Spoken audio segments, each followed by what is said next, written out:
La yaabka adduunka, aalad jinka saarta. Shirkad laga leeyahay dalka Thailand ayaa shaacisay qalab cusub oo ay ku doodayso inuu jinka ka saarayo guryaha, waxaanay shirkadu qalabkeedan cusub ku soo bandhigtay caasimadda dalkaasi ee Bangkok. Shirkaddan reer Thailand oo lagu magacaabo Bondi ayaa qalabkeedan cusub ee jinsaarka ah si dhammaystiran uga hadashay, faahfaahina ka bixisay adeegyada uu qaban karo ee jinsaarka iyo la dagaalanka ruuxaanta sida ay shirkadu ku andacootay.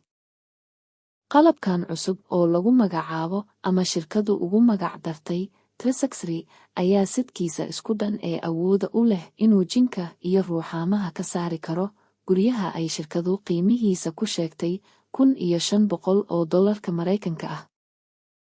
Inkastoo shirkado tiro badan oo ka jira dunidu ay soo bandhigeen qalabyo lagu sheegay inay jinka ka saari karaan guryaha awoodna u leeyihiin, haddana lama sheegin cid ka iibsatay iyo wax suuq ah oo uga soo kordhay.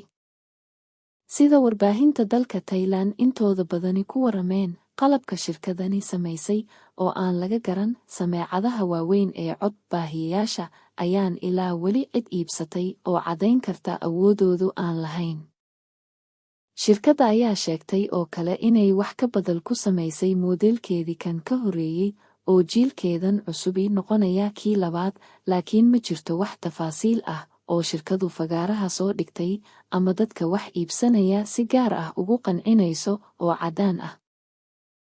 Inta badan waddamada ay ku nool yihiin dadka aan diinta aaminsanayn ayaa ka cawda jimaan iyo ruuxaamo dhibaato ku keena oo guryihii ka qabsaday, waana sababta ay shirkado kala duwani u hungureeyeen inay ka faa'iidaystaan suuqaas mala awaalka ku dhisan ee aan xaqiiqadiisa lahayn.